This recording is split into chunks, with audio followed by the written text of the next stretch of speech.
ये बुजुर्ग कपल थोड़ा एडवेंचर करना चाहते थे। मर्द ने अलमारी से एक जोड़ी कॉलर निकाली और पत्नी के हाथों को बेड के हेडबोर्ड से जकड़ दिया। इसके बाद उसने एक ताकतवर एनर्जी पिल खा ली। जैसे ही दोनों कुछ इंटीमेट होने को थे, उसी पल दवा के असर से उसे दिल का दौरा पड़ा। सीने में तेज दर्द के साथ वो सीधे पत्नी पर गिर पड़ा। पत्नी बुरी तरह घबरा गई। वो जोर जोर से चिल्लाई, उसे होश में लाने की कोशिश की, फिर पैरों से उसे धक्का देकर उठाया, लेकिन तब तक बहुत देर हो चुकी थी। वो जमीन पर गिर पड़ा और उसके नीचे से खून बहने लगा। पत्नी पूरी तरह सदमे में थी। उसे जकड़ने वाली कॉलर अब उसके लिए जाल बन चुकी थी। वो जोर लगाकर निकलने की कोशिश करती रही, लेकिन बेकार। वो चीखती रही, लेकिन वो लोग जानबूझकर एक सुनसान गांव वाले फार्म हाउस में आए थे, जहां आसपास कोई नहीं रहता। दिन ढल गया और वो पूरी रात मदद के लिए चिल्लाती रही। आखिरकार उसे बाहर से कोई आवाज सुनाई दी। उम्मीद जगी, लेकिन अंदर आया एक जंगली कुत्ता। कुत्ता महिला पर हमला नहीं करता, बल्कि धीरे धीरे मरे हुए पति की ओर बढ़ता है।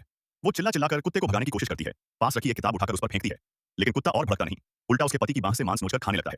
दरवाजे के पास बैठकर वो कुत्ता अब उसके सामने पति का शव खाने में लग जाता है। वो पूरी तरह टूट जाती है, फूट फूट कर रोती है। अब उसे समझ नहीं आता कि खुद को इस हालत से कैसे निकाले। वो अपने हाथों को छोटा करने की कोशिश करती है, ताकि कॉलर से हाथ निकाल सके। कई बार की कोशिशों के बाद आखिरकार एक हाथ आजाद हो जाता है। वो तुरंत भागने लगती है, लेकिन जैसे ही मुड़कर देखती है, उसे महसूस होता है कि वो तो अब भी उसी जगह बंधी बैठी है। वो सब सिर्फ उसका वहम था। थोड़ी देर बाद उसे याद आया कि बेड साइड टेबल पर उसका फोन पड़ा है।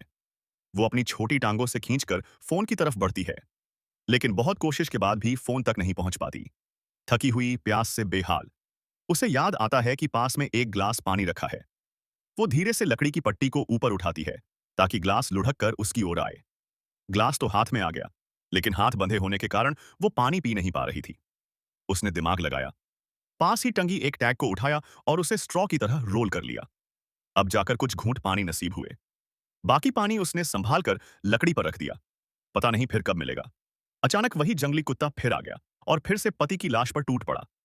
वो आंखें बंद कर लेती है, अब देखना मुमकिन नहीं। थोड़ी देर बाद थक कर वो वहीं बेहोश हो जाती है। आधी रात को जब उसकी नींद खुलती है, तो कमरे के कोने में एक लंबा, डरावना शख्स खड़ा नजर आ जाता है। उसके हाथ में एक डिब्बा है, जिसमें कुछ ज्वेलरी और टूटी हड्डियां पड़ी हैं। उसे लगता है कि ये फिर कोई भ्रम है।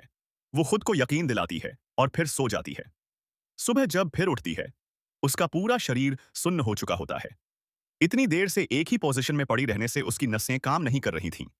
वो धीरे धीरे अपनी बॉडी को हिलाने लगती है, ताकि सर्कुलेशन लौटे।